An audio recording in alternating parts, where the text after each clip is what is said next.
Bem-vindos a mais um pós-jogo aqui no Camisa 12. Muito obrigado a todos vocês que estão sempre ligados aqui no canal. Você já sabe qual é o nosso ritual. Clique em curtir, inscreva-se no canal. Aliás, galera, muito obrigado pelo alto número de curtidas e comentários dos últimos vídeos. Obrigado mesmo de coração. O canal tá com uns números muito legais.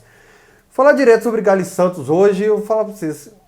Cogitei não gravar o pós-jogo, mas sabe, respeito a vocês, porque gravar no dia de vitória é muito fácil, né? Mas hoje eu até estava esquecendo, fiz o pós-jogo do Deus Me Dibre, que é o site que eu escrevo, e depois, esqueci de gravar o pós-jogo. E vim aqui, então, como sempre, na madrugada. Quando eu falo sempre no pós-jogo da tabela planejada, que a gente tem que ganhar do Botafogo fora, que a gente tem que ganhar do Curitiba fora, que a gente pode perder pro Flamengo, eu explico sempre pro pessoal, porque tem uma turma da internet que tem uma dificuldade de compreensão. Então vai entrar para perder? Não, a gente nunca vai entrar para perder. Mas existem pontos que os treinadores fazem de tantos e tantos jogos, e o Santos fora sempre é um jogo que eu coloco como derrota no Brasileiro, quando eu começo a preencher a tabela. Mas raramente a gente vai ter uma oportunidade de vencer o Santos, como foi hoje, nessa quarta-feira, dia 9 de setembro, na Vila Belmiro. Primeiro, eu tô com vontade de espirrar pra caramba. Segundo, o Santos possui peças importantíssimas. O Everson, que tá vindo pro Galo, era um grande goleiro lá. O Veríssimo, é Veríssimo mesmo, né? Que é menino do Veríssimo, zagueiro, grande zagueiro. E eles têm uma dupla de atacantes que eu acho fantástica. Para mim é do mesmo nível de Bruno Henrique e Gabigol. Eu sei que é polêmica essa fala aqui, mas no time do Flamengo certinho, se tira o Bruno Henrique e o Gabigol, vende, negocia. Se você coloca o Soteldo lá e o Marinho, sabe, o Flamengo não queria tanto nível técnico, porque eu acho uma dupla boa demais, arisca, né? Que agride o adversário, que ajuda na marcação, que consegue jogar com 3 jogadores com amplitude, que consegue jogar com os 2 próximos ali, mais coladinhos como foi hoje. Enfim, eu gosto demais desses dois, mas apesar disso, os lances iniciais de Galo e Santos hoje me encheram de esperança e eu falei, finalmente a gente vai voltar a vencer na Vila Belmiro, que não acontece desde 2009. 2014 a gente venceu, acho que foi aqui o último jogo do Otamendi, mas desde 2009, e cara, confiante demais. E aí começou aquele caminhão de chances perdidas. No Lateral Sport a gente tem a aula do Dadá Maravilha, né? E o Dadá sempre mostra como que os atacantes estão finalizando errado. E tem uma síndrome também que eu tô com 35 anos, eu tenho uma síndrome desde criança que todo goleiro vira um Neuer contra o Galo. Isso é de muitos anos atrás. E o João Paulo, que também tem feito boas atuações lá no Santos, chegou pegando tudo. Um pouco ia usar uma palavra pesada para usar aqui, incompetência, que eu não gosto de usar essa palavra não.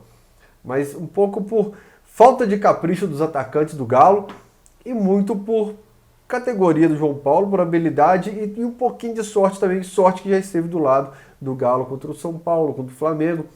De qualquer jeito, naquele início de jogo ali, eu falei, cara, encaixou a escalação, encaixou a ideia do São Paulo e deu certo. A escalação dele hoje foi Mariano no lugar do Guga, em relação ao time que ganhou do Curitiba, o Arana no lugar do Johan e o...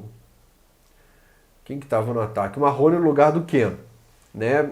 E novamente o contato ali Marrone e Sacha, que a gente discutiu aqui no pós-jogo, e vocês nas caixas de comentários, que é muito legal esses comentários de vocês aqui, se daria certo com o Marrone atuando pelo lado esquerdo do campo, acho que eu falei até no último pós-jogo, uns 2 vídeos atrás, e cara, encaixou certinho, nossa, é hoje que a gente ganha. E aí vem o lance crucial, o lance decisivo do jogo, que o Mariano, que tinha ido bem contra o São Paulo, tinha feito 2 terços bons contra o São Paulo no jogo.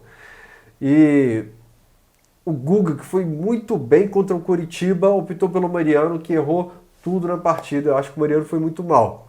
Então, falha 1 do Mariano. Segundo, o Rafael foi precipitado no lance, né? Talvez o Júnior Alonso ali estivesse ainda em condições de segurar a onda, mas o Rafael, extremamente precipitado, é um dos poréns, um dos problemas de se jogar com o goleiro, sempre tendo que tomar atitude de sair da área, do treinador exigir isso.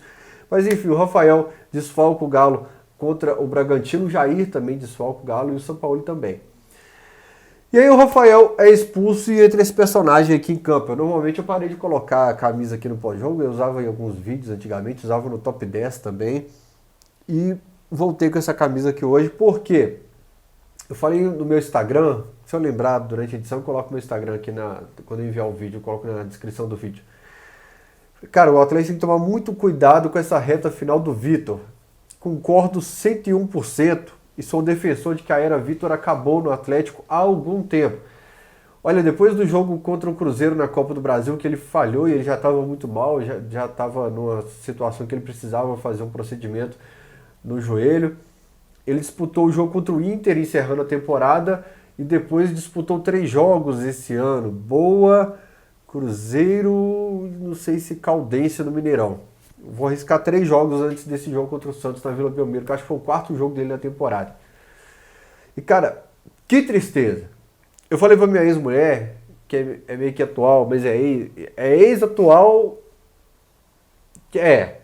Eu falei com ela, falei, nem no dia da separação eu sofri tanto igual hoje, viu? Que tristeza ver que a história chegou ao fim definitivamente, assim, sabe? Ela, mas agora é mais importante que a nossa história. Eu falei, a briga foi feia. Eu falei, não, claro que eu sei mais importante, mas o Vitor, que tristeza, cara. Que foi deprimente a situação. Quando o Vitor tava na lateral do campo, parecia eu quando fui beijar essa mulher a primeira vez lá em 2007. 13 anos já, hein, caralho. O Vitor parecia muito nervoso, tenso, cara, apreensivo, como se fosse uma estreia do Matheus Mendes. Como se o Matheus Mendes, o 4º goleiro que saiu da base, estivesse entrando em campo. E era um goleiro, né, só de galo, com 8 anos de estrada. Estreou em junho contra o Português em 2012. Acho que foi junho. Ronaldinho, 4 de junho. Então ele chega um pouquinho antes do Ronaldinho, deve ter sido maio, né? E aí no primeiro lance, o Vitor falha. 6 minutos depois que ele entrou. O Vitor falha. Nos lances em que o VAR anulou o gol do Atlético, o gol do Santos, eram lances assim que o Vitor parece que cai para trás, cara, sabe? E quando o Cleiton começou a ir bem, a gente viu que o Vitor já estava mal e muita gente não percebia. Eu era um que não percebia que a situação era tão crítica. O Cleiton começou a ir um pouco melhor e a gente já sentiu a diferença. O Rafael vai muito melhor. E a gente, caramba, o Vitor realmente não estava decidindo mais jogos. Então parte meu coração e eu repito que o Atlético administre muito bem essa reta final do Vitor. E nem nos lances, tem um chute do Soteldo de fora da área fraquinho, cara. O Vitor fazer isso aqui, que eu, pelo amor de Deus. Sabe, a gente não tem confiança mais em nenhum chute, nenhuma finalização contra o Vitor. Triste fim, e aí eu falo. Eu não tenho problema nenhum em mudar de opinião. Né? Eu procuro me monitorar muito para isso. Né? Quando eu critico lá um jogador, que ele começa a render depois. E eu falei, caramba, eu não concordo com a contratação do Everson, não, acho que não precisava, a gente não tem dinheiro para isso. Aí eu pensei ali, a gente tá se livrando do Zé Wellison, um processo milionário na justiça do Zé Wellison, salário até 2023, e tá contratando um goleiro e parece que realmente a gente só tem o Rafael, e se o Rafael se lesionasse ou fosse expulso, né, não teria uma segunda opção, porque o Vitor me parece, e eu vou usar um termo que eu usei para o Ricardo Oliveira, e não é porque é um ídolo que eu não vou deixar de falar, parece não ter nível mais para a Série A, cara, do Campeonato Brasileiro. Triste, muito triste ver o Vitor com essa atuação de hoje, né? E na lateral direita, eu tô falando que é importante ter 2 goleiros no mesmo nível, na lateral direita, por isso não se pode negociar o Guga. O Mariano ainda não passou uma consistência de que segura a onda ali na lateral, então deixa o Guguinha por aí, por mais que vá mal em alguns jogos, né? Você precisa ter essa opção. Então, qual que é a nossa meta aqui? É brigar lá em cima? Então tá, vamos ter que segurar o Guga mais um pouquinho. Vou parar de falar um pouco de notícia ruim, deixa eu falar um ponto positivo, que já eu vou voltar a bater. Mas um ponto positivo, o Galo toma o gol, e o Galo continua colocando a bola no pé, e continua incomodando o gol do João Paulo, e continua atacando, e continua encontrando espaço, na minha opinião, por 3 peças, perdão, não é corona, gente, é alergia. No outro vídeo, eu tava com o nariz todo machucado, coriza. No lateral esporte eu fico limpando o nariz toda hora lá, por quê? Alergia, eu tenho alergia a oxigênio. Todo mundo tem alergia. Então, eu espirro, assusta não, gente, não é corona não. O que eu tava falando? Destaque positivo. Na minha opinião, a trinca que mantém esses bons lances, mesmo que nos jogos ruins ou nos momentos ruins do Galo, os lances esporádicos, assim, os flashes, se deve à trinca Franco, Alan, que aí diferencia, que é o Alan Franco e o Alan. E o Jair. O Atlético ainda consegue achar espaço, ainda consegue oferecer perigo pro gol do João Paulo ainda no primeiro tempo, né? Depois que toma o gol. E também no começo do jogo, quando o Marrone estava em campo, não vou nem avaliar o Marrone, que foi pouco tempo, mas parecia que ia fazer um bom jogo. Mas essa trinca, eu acho que tem sido o diferencial. E eu boto muita esperança e muita fé nela. Não vai se repetir no fim de semana, porque, repito, o Jair está suspenso. Acho que ele vai com o Alan e o Franco. E o Léo Senna, ele falou que por enquanto está fora dos planos, porque ele entendeu muito bem as ideias dele, que alguns demoram um pouco mais. Ele, quando falou ele, é ele, o Sampaoli. E ele volta com o Johan para o time, e aí ele vai com a trinca, com 2 jogadores abertos e um dentro de área como referência. Mas a minha esperança nesse time do Galo é o alicerce, né, que eu falo, que é o Júnior Alonso, o Hever, quando não esteve na zaga também, ela não conseguiu manter o mesmo nível, na minha modesta opinião, com o Igor Rabelo não conseguiu manter, mesmo nos momentos, mesmo com a vitória do São Paulo, de 3-0, eu falei, está registrado aqui no canal, que a zaga foi muito mal. Então, para mim, o alicerce do time é Arana, Alonso e a trinca Alan, Jair e Franco. O camarada comentou no último vídeo, eu ri muito e respondi o comentário dele. Alguns eu consigo responder. No Instagram e no Facebook eu não respondo, aqui eu leio alguns.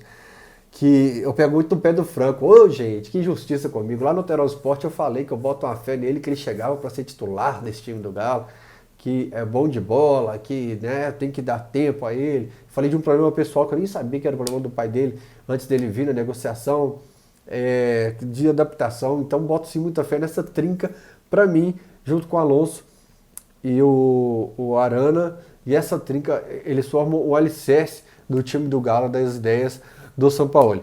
E aí agora voltamos a bater um pouquinho. Um que eu já elogiei muito, Marquinhos, entrou, não mudou nada no jogo mais uma vez. Não conseguiu contribuir, agregar e dar uma nova cara, não conseguiu agredir, para mim não ajudou na marcação. O Savarino que entrou na partida. Ô Savarino, onde está aquele Savarino? Desde que ele sentiu o tornozelo contra o América ali. Depois ele ainda fez bons jogos contra o Patrocinense. Aquele Savarino que a gente brincou, fez meme, cadê ele, cara? Tá perdendo, bola no A1, não repito, a mesma coisa do Marquinhos, que eu falei do Marquinhos, não tá ajudando na marcação, né?